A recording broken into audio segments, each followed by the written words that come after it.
Hey now, ladies and gentlemen. Hey now. Hey now. Hey now. Hey now. Hey now. Hey now. Hey now. And a hey now. And a hey now. Welcome to our number 2 of the line, Talk 99.5.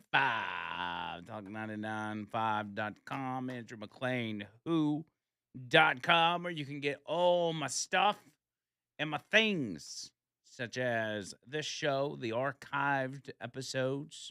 We link you to all the 99.5 stuff, which will get you everything you need. What else we got on there? Over the line stuff, everything. I need to get a YouTube 99.5 YouTube link put up on there as well for those of you that watch us live on YouTube. Real Talk 99.5 TV. Carrie in the house. Carrie, what's up, buddy? What's happening, man?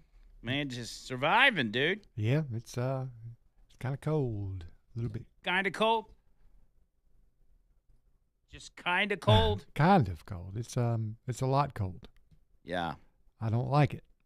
Well, at least we avoided the Yeah. big winter storm of 26. Yeah, we got really lucky. 'Cause Yeah. if you've seen pictures from Oxford and Nashville, Oh, those Oxford pictures were wild. How the trees were the limbs were encased in ice. it could have happened here too. Yeah. I mean, that city won't look the same when it's done.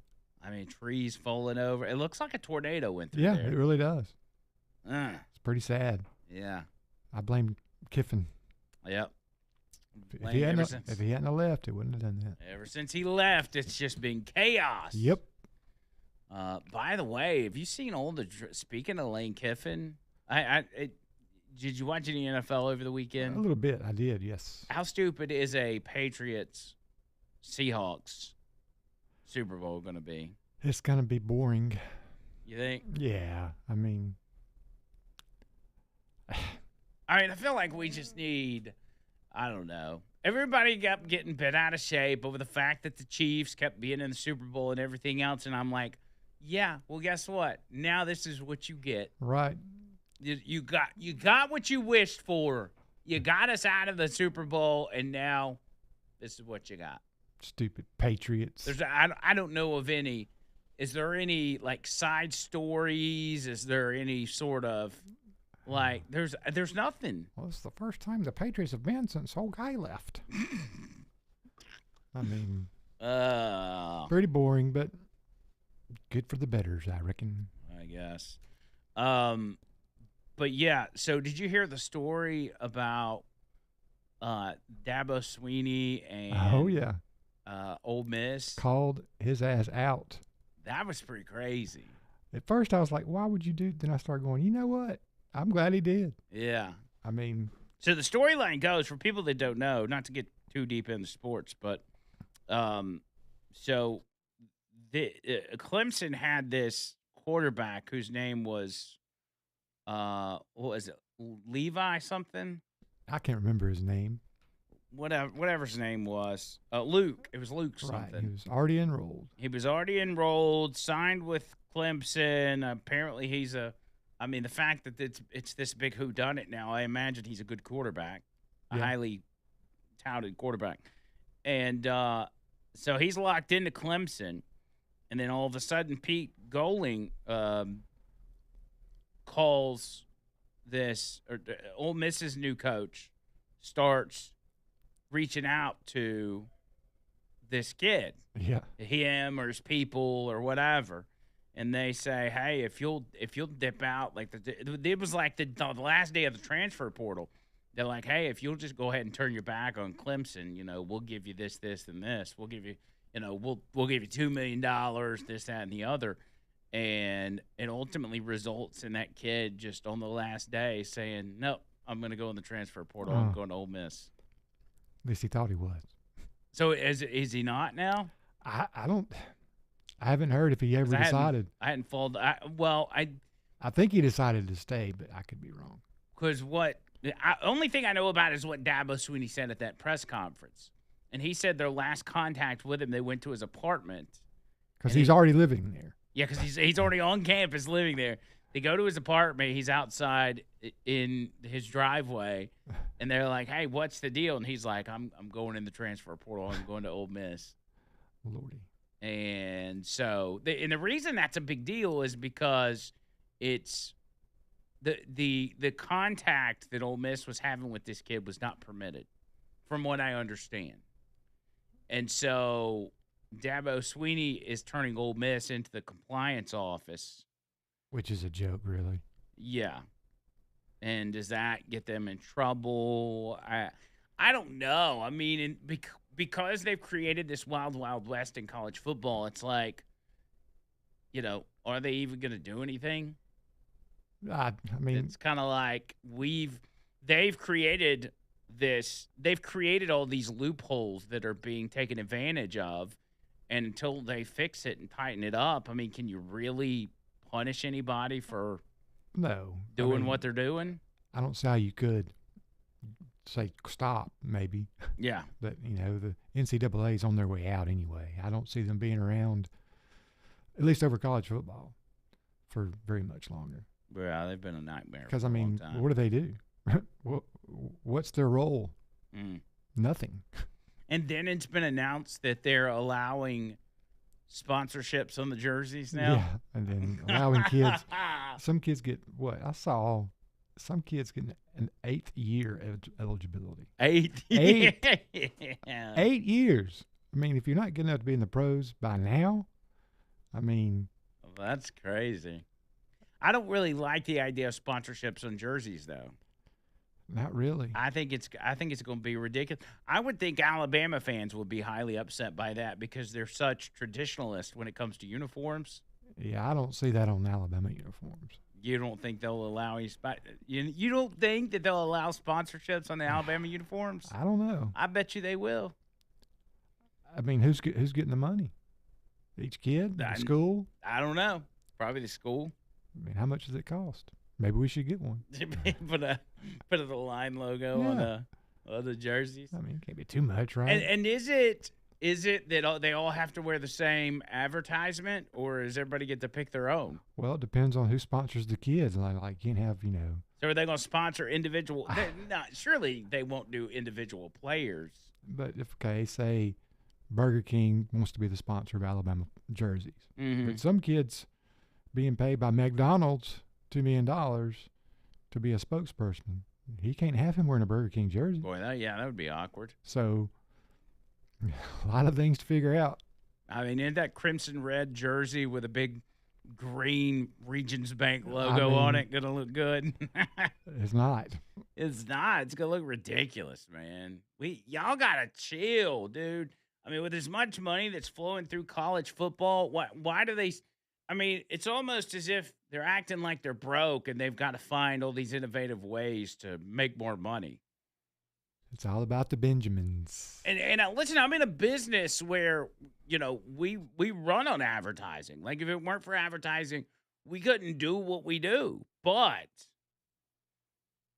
we're not generating billions of dollars like college football. So what do y'all need? What do y'all need that for? They eventually need to cap it at some point.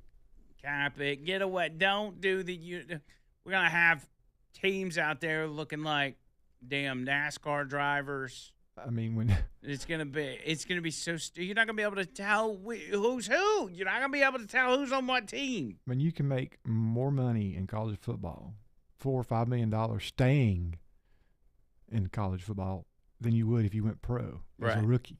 Mm-hmm. Which, who? College football is soon going to consist of 25 to 30-year-old men. Exactly. Kind of like Indiana. They're going to be older than most NFL teams. It's just crazy to me that you can make more in college than being a rookie in the NFL. Well, here's what needs to happen, and this is for the sake of the players. Like, somebody's got to be telling these kids that are getting, I don't care if it's, $200K a year or it's $2 million a year. Somebody needs to tell these kids, like, this is a very small sliver of your life. like, you're not going to have this forever. And, unless you do 8 years, you're going to be getting this money for about 3 years maybe. And then after that, if you don't make it to the pros, then you're going to be working a regular job. So don't take this $2 million and be living the high life like you're going to get $2 million a year for the next 40 years. You need to continue to live like you were living and put this money back. Yeah, that's not happening. Because it could stretch you into, your 50s and 60s. And people used to get in trouble by the NCAA for selling their books. Oh yeah, dude. You got caught signing an autograph for a sports dealer. Think about all the stuff Johnny Manziel was doing. Yeah. All the hubbub that caused. It's just strange where we got, all because of EA Sports. It's in the game. It's on the jersey now. It's so weird, man. I already felt weird about college football this year. And I feel like if we keep going in this direction, I'm just not. Well, when Indiana wins the national championship, there's something going on. The losingest team in college football won the national championship this year, which sounds good on paper, but it is a microcosm of the bigger problem. Yeah, I don't know. They probably won't be back for a while.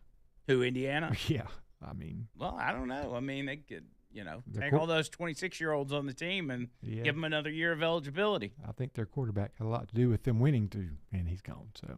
Yeah. Who knows? Of course, he could stay and make more money if he didn't go to the NFL draft. Mm-hmm. So we'll see. Whatever. Anyway, didn't I say I wasn't going to talk about sports? What am I doing? Tennessee beat Alabama in basketball. Yeah, they did.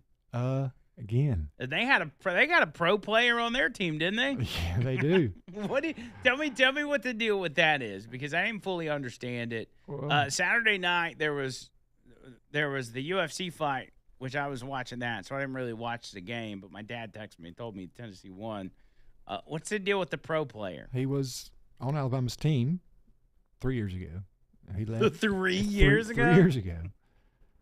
Went to the NFL. I mean, NBA. Went to the G League. Okay. Played a couple of years. Since they're paying everybody, they came on back, and there he is on the court, slam dunking.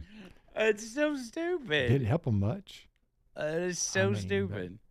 Yeah, we'll see what so happens. you are going to. We are in a position where college players are allowed to go to the pros and then say, "I want to go back to college." Yeah. How old was the guy?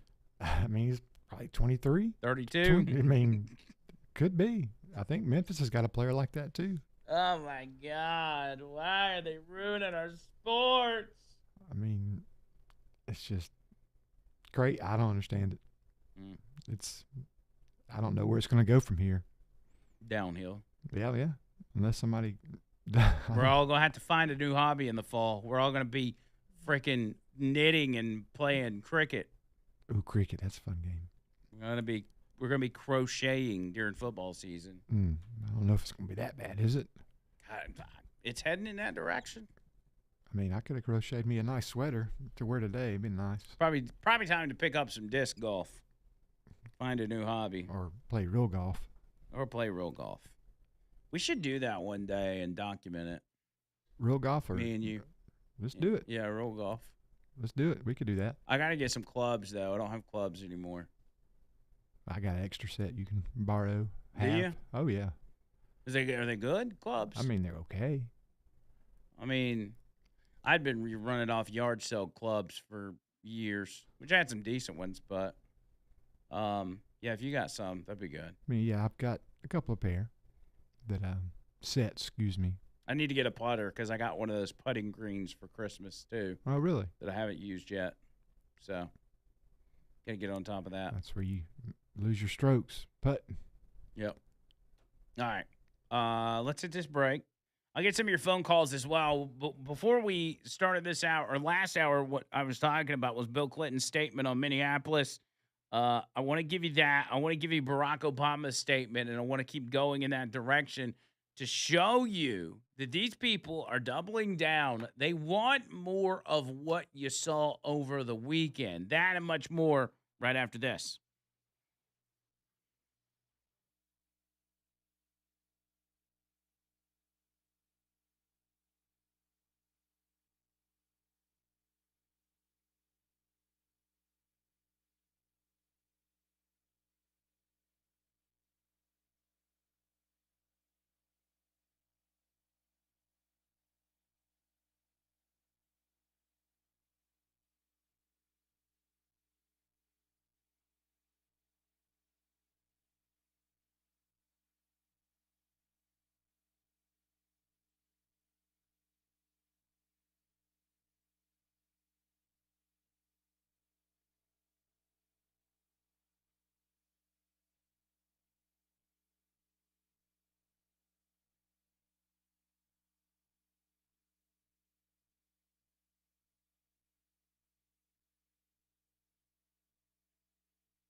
Two zero 545 Alabama Professional Services. APS, Alabama Professional. Man, with all that rain over the weekend, you might have noticed a little bit of that musty smell in your garage, in your basement. And you say to yourself, well, what is that? A dead body? No, it's not a dead body, it's moisture. And moisture's not a good thing. You really don't need that in your basement, just as you wouldn't need it in your house. It creates mold, causes problems, and everything else. It just becomes this whole big thing that costs a lot of money if you don't get on top of it first. Your basement, your crawl space. This is crawl space encapsulation, basement waterproofing. These guys are the best in the business to take care of that. Don't let this problem persist for too long. Call APS, let them know I sent you, and get on top of that. Ask them questions. I always say that. Ask questions. If you need to know prices or what the procedure is and all that kind of stuff, let these guys handle it. Same thing with foundation repair. Remember, cracks in your brick, doors and windows not opening and shutting like they used to. These are all signs of foundation issues and many others. Your lintel sagging, the list goes on and on. Make sure you get with them, at least get it checked out and make a move from there. And then, as you know, pest control, best pest control in the business. Reach out to them. Alabama Professional Services. That is APS 205 951 9717. 205 951 9717. Alabama Professional So here's Big Willie. Headline on his memo that he released says, "My statement on the horrible scenes playing out in Minneapolis and across America." He says, "In recent weeks, we've watched horrible scenes play out in Minneapolis." I don't really want to do that. He says, in recent weeks, we've watched horrible scenes play out in Minneapolis and other communities that I never thought would take place in America. People, including children, have been seized from their homes, workplaces, and the street by masked federal agents. Peaceful protesters and citizens exercising their constitutional right to observe and document law enforcement have been arrested, beaten, tear gassed, and most searingly, in the cases of Renee Good and Alex Preddy, shot and killed. All of this is unacceptable and should have been avoided. To make matters even worse, at every turn, the people in charge have lied to us, told us not to believe what we've seen with our own eyes, and pushed increasingly aggressive and antagonistic tactics, including impeding investigations by local authorities. Over the course of a lifetime, we face only a few moments where the decisions we make and the actions we take will shape our history for years to come. This is one of them. If we give our freedoms away after 250 years, we might never get them back. It's up to all of us who believe in the promise of American democracy to stand up, speak out, and show that our nation still belongs to we the people. What you have here is Bill Clinton suggesting that people continue to do what they're doing. I don't know if you watched any TV over the weekend, but a lot of what you saw was anything but peaceful. You saw very violent individuals. And while there are peaceful protests going on in other places across the country, they don't get the attention. The violent protest gets the attention. So as people consume the content on TV or social media or wherever, and then hear statements from individuals like Bill Clinton about keep doing what these people are doing, they are going to assume that you're talking about the people that they're seeing on their social media, the violent ones. That's what the takeaway is, and that's exactly what they want. They know this. Barack Obama, no different. He releases a statement that says this: "The killing of Alex Preddy is a heartbreaking tragedy. It should also be a wake-up call to every American, regardless of party, that many of our core values as a nation are increasingly under assault. Federal law enforcement and immigration agents have a tough job, but Americans expect them to carry out their duties in a lawful, accountable way and to work with rather than against state and local officials to ensure public safety." Oh, the irony of that statement. Because the local and state officials that he says the Trump administration should work with are the state and local officials that have been told they cannot work with the Trump administration. Keep that in mind. You got to remember why we're here in the first place. He says that's not what we're seeing in Minnesota. In fact, we're seeing the opposite. For weeks now, people across the country have been rightly outraged by the spectacle of masked ICE recruits and other federal agents acting with impunity and engaging in tactics that seem designed to intimidate, harass, provoke, and endanger the residents of a major American city. These unprecedented tactics, which even the former top lawyer of the Department of Homeland Security in the first Trump administration has characterized as embarrassing, lawless, and cruel, have now resulted in the fatal shootings of 2 U.S. citizens. He goes on to say, "In the meantime, every American should support and draw inspiration from the wave of peaceful protest in Minneapolis and other parts of the country. They are a timely reminder that ultimately it's up to each of us to speak out against injustice." Again, yet another president saying, keep doing what they're doing.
I saw one meme, which was it was a picture of Bill Clinton's statement, and then on the other side of it was a picture of Waco, which I'm like the irony of these people, whether it's Bill Clinton and what happened under his tenure, or Barack Obama and what happened under deportations in his tenure.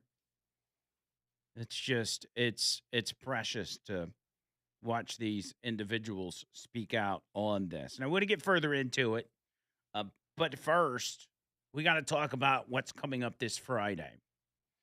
The potential for a government shutdown. And that's where senators come into play. Republican senators in particular, because you're going to need the vast majority of Republican senators to pass a spending bill. And we can get off in the weeds of, the spending bill and the absurd things that are in there. It's just become a fact of life at this point. Is it better than it was under the Biden administration? It is, but there's still some crap in there, some very bad things, and there'll be a time for that. But for the passing of the bill, you have got to have these Republican senators on board. And this incident with Alex Prenny is giving Republicans an opportunity, or cover, if you will, to possibly vote against a spending bill. And you can tell from their reactions. Bill Cassidy, for instance, who is really no friend of MAGA and hasn't been, puts out a tweet. He says, the events in Minneapolis are incredibly disturbing. The credibility of ICE and DHS are at stake. There must be a full joint federal and state investigation. We can trust the American people with the truth. And as soon as I saw that, I said to myself, okay, here comes the move. The move that I've been warning you guys about for weeks.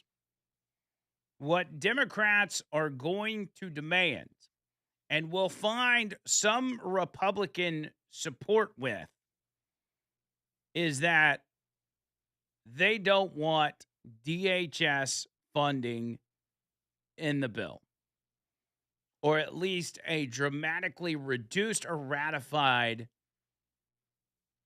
DHS funding. Chuck Schumer's already come out and announced that. He did that over the weekend. And I told you, I said, once the next government shutdown comes around, it's going to be overfunding ICE. Democrats are going to be totally against it. Then you had the Renee Good thing happen. Told you it was coming. Now this. They're going to be locked into that. Chuck Schumer says what's happening in Minnesota is appalling and unacceptable in any American city. Democrats sought common sense reforms in the Department of Homeland Security spending bill, but because of Republicans' refusal to stand up to President Trump, the DHS bill is woefully inadequate to rein in the abuses of ICE. I will vote no. Senate Democrats will not provide the votes to proceed to the appropriations bill if the DHS funding bill is included. They don't want DHS funding in the bill, and they're not going to vote for it until you take it out. And so here we are again, faced with a question of when are Republicans going to grow a backbone and blow up the filibuster? Because we're going to sit here and dilly-dally through this administration, and then next time Democrats take power, they're going to do it. They're absolutely going to do it. So you're going to use it while you can, or you're just going to wait until it's used against you? Because it's only a matter of time. On top of that, you've got a narrative battle. It's January. We have elections in November. We have a narrative battle that Republicans must win in order to win these midterms. If you don't, if it's that important to you that the filibuster stay in place, you better get to work and make sure you win these midterms. Because the other side will blow it up. And they won't need any support from you. All they would have to have is a slim majority, and they could pass everything they want to. Now, granted, that's got to go through the President of the United States, which could be squashed over the course of 2 years. But what about next time? What about the next Democrat president? The filibuster will be gone by that point. And if they've got somebody in the Oval Office that's willing to sign off on these bills, well, that's it. It's a done deal. This is vitally important to the survival of this country. Because things can be passed that will wreck the entire apparatus that this country survives on. The John Lewis Voting Rights Act. If that would have been passed, there would be no second Trump term. There would be no J.D. Vance. There would be no Marco Rubio. There would likely never be another Republican president or Republican majority. Because if that act were to have passed, you would have had a government, a federal government, controlling state elections. To where we're in a situation right now where simply the federal government just wants the data on the voting rolls to make sure they're clean and only U.S. citizens are voting. A John Lewis Voting Rights Act-esque bill would totally flip that on its head. And it would ensure illegal votes were being cast. It would prevent any state or jurisdiction from ever questioning the results of any election, no matter how obvious the fraud is. It would open the door for ballot harvesting, no voter ID. No matter how conservative your state is, if the federal government has that kind of power over our elections, they would squash it. Alabama would turn blue. Mississippi would turn blue. Florida would turn blue. And we'd all be sitting here like, how did that happen? I don't even know anybody that's voting for Democrats. It's because they had seized the elections, which is something that happens in different places all across the world. Most recently, it happened in Venezuela just last year. The guy in power lost. Well, what did they do? Well, they seized the elections before you could get him out of office. Seized the Supreme Court. Put in a bunch of radical pro-Maduro justices. And ultimately ended up the way it ended up. To the point that we had to extract Maduro. That's how bad it was. There's so many people in this country, especially the people you see out in the streets in Minneapolis and others, many others, all across the country, that don't understand this. That don't understand the threat that poses. I mean, they don't even understand what was going on in Venezuela. The only thing they know about Venezuela is the fact that Maduro got arrested. Trump did it, and so it's got to be a bad thing. They don't understand how this has happened in many other countries over and over and over again.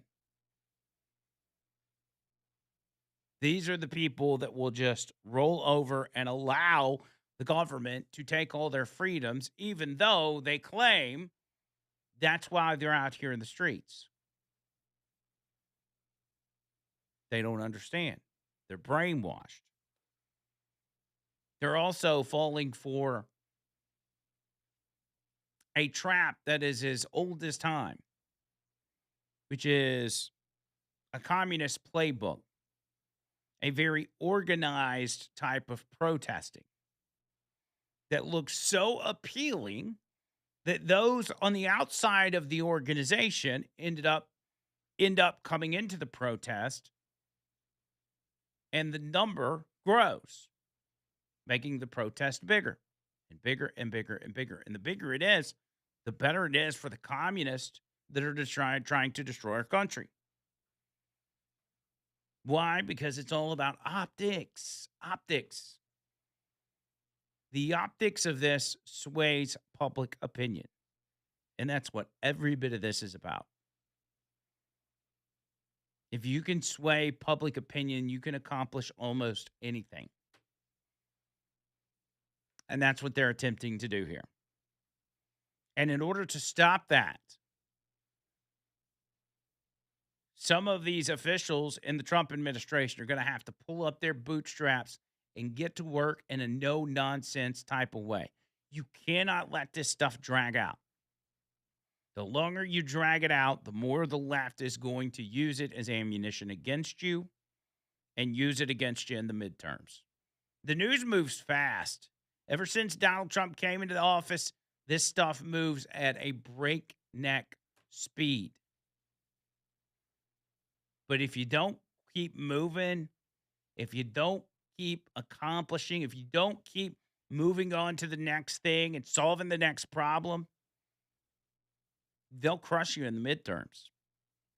They absolutely will crush you in the midterms. Because they will have won the war on public opinion. One of the problems that they have now is a lack of action. Some actions being taken, but not enough actions being taken. Take Pam Bondi, who, I don't know why she thought that this would be a good look, but with everything going on, Pam Bondi sent Tim Walz a letter, a strongly worded letter, as a matter of fact. If you're going to, in this moment in time, with what this country is facing, send Tim Walz a strongly worded letter, I would say don't tell anybody. You can send it, but don't publicize it. Because people are not going to view that in the best light. They're going to say to themselves, a strongly worded letter? And no matter how right or wrong the letter is, you're already being accused of not doing enough. Writing a strongly worded letter does not help your case. She sent to Tim Walz this. First, share all of minute, and this is basically a demand letter that says if you want us to pull ICE out of Minneapolis, this is what we need from you. She said, the state of Minnesota has refused to enforce the law, and the consequences are heartbreaking. Americans are watching politicians ignore federal immigration law, criminals attack federal law enforcement, and rioters storm church services. I write to urge a change. By the way, you can't negotiate with these people. You can't negotiate with terrorists. I mean, Donald Trump can, but Pam Bondi can't. This also, by the way, pushes the story, which is a big story, of these protesters storming a church service to the back of the bus. That's a non-issue now for most people. That story is going to be long gone. You're not going to hear anything else about that story. Yes, 3 people got arrested, but more should have been. But you're not going to hear any more about that story now that Alex Priddy is in the picture.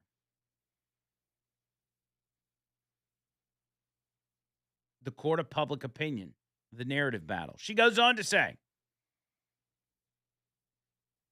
she said, unfortunately, you and other Minnesota officials have refused to support the men and women risking their lives to protect Americans and uphold the rule of law. Because Minnesota, Minneapolis, and St. Paul have chosen to ignore federal immigration law by enacting sanctuary laws and policies, the federal agents led by U.S. Immigration and Customs Enforcement and U.S. Customs and Border Protection have to operate alone. And politicians in your state are not just refusing to help these agents, They are putting federal agents in danger. He goes on to demand immediate action to bring an end to the chaos and support federal efforts to remove criminal illegal aliens, stating that such cooperation will save lives, which is all true. Again, do not forget where this started. Why is ICE activity being conducted the way it's conducted? Everybody wants to be bent out of shape about what's happening, but nobody wants to talk about why it's happening. It's happening in two reasons. One, Joe Biden and the Democrats' open border policies put us in a position where we have more people in this country than we can sustain. Can't do it. So we got to get many of them out. It's just a fact. And we could, as Donald Trump has always said, we could simply go after the criminals. And this is the argument that I hear from many people. Well, Donald Trump lied to us because he said he was only going to go after the hardened criminals. And they did. The Trump administration did say this is our priority. But here's where it changed. It changed when people like Tim Walz, when people like Jacob Fry or Brandon Johnson or Kathy Hochul said, we're not going to work with you to get rid of these hardened criminal illegal aliens. Not that they said, no, we're not going to let you touch the people that are simply in here working housekeeping and just don't have documentation. No, they said, we will not give you the rapists, the predators, the murderers. We're not going to give you those people. They said that. And because of that, ICE now has to hit the streets and find these people themselves without the help of local law enforcement. In blue cities, they have to do it on their own because their elected officials directed their local law enforcement officers to not work with ICE. If you got a rapist in jail that you had arrested 2 weeks ago, or maybe that's been sentenced, you cannot release them to ICE for deportation. That's what they told them. ICE cannot, in these cities, go to a police precinct and say to themselves, hey, any of the illegals that you've got that you've arrested because they've committed a crime in your city, any of these illegals that you have, let us know. We'll take them, get them out of the country. Local offices like the places that distribute welfare benefits. Lot of illegals, people in this country illegally soaking up taxpayer dollars. They are not allowed in these cities to work with ICE agents to find these individuals and get them off the streets and get them out of this country. Not allowed to do it. If they were allowed to do it, you know what would happen here. None of this would be going on. ICE wouldn't have to be in the streets. ICE would simply be showing up to county jails and picking criminals up there. There may be some street operations, but not to this level. And as always, these Democrats know that. They know that. They know if they were to open their jails to Homeland Security, if they were to open their jails to ICE agents to get real criminals out of this country, they wouldn't have these kind of operations. And no matter how many times Tim Walz or Jacob Fry tells you that they don't want these kind of operations, that they don't want masked agents on their street, they're lying to you. And some people are buying it hook, line, and sinker. They want this. They want it because they want the optics. They want the political capital. They want these agents on the street. If they didn't, they let them pick up their inmates and head on out of town. You cannot forget that that's where this started. Anyway, Pam Bondi, list of demands. I'll give you that when we get back. 205 545 9950. Hang tight.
She said, first of all, share all of Minnesota's records on Medicaid and food and nutrition service programs, including the Supplemental Nutrition Assistance Program data, with the federal government.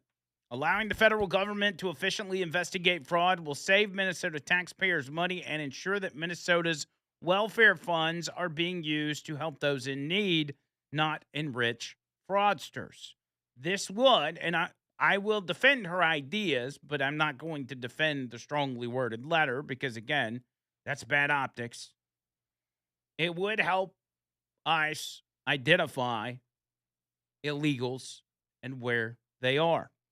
Because, by the way, even if you're not a murderer or you're not an illegal with a rap sheet, if you are just simply in the country illegally, but you are committing fraud through the welfare programs, that then makes you an extra criminal.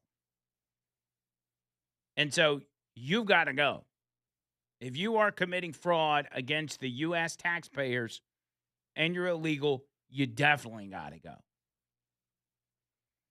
It said, second, repeal the sanctuary policies that have led to so much crime and violence in your state. Removing criminal illegal aliens from Minnesota neighborhoods will save lives, and state and local officials should support this goal. All detention facilities in your state should cooperate fully with ICE, honor immigration detainers, and permit ICE to interview detainees in custody to determine immigration status. I urge you to reach an agreement with ICE that allows them to remove illegal aliens in custody of Minnesota's prisons and jails and avoids pushing these interactions in your streets. How many times did Tom Homan say that? Early on in the situation, he said, the fact that they won't work with us is going to cause our agents to have to put themselves in harm's way. to be out on the streets and ultimately, because you're dealing with violent criminals, endanger citizens. But again, that's what these Democrat local elected officials want. Third, allow the Civil Rights Division of the Department of Justice to access voter rolls to confirm that Minnesota's voter registration practices comply with federal laws authorized by the Civil Rights Act of 1960.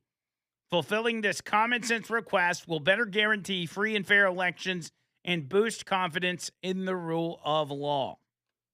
She concluded by saying, the time has come for the state and local officials in your state to change course.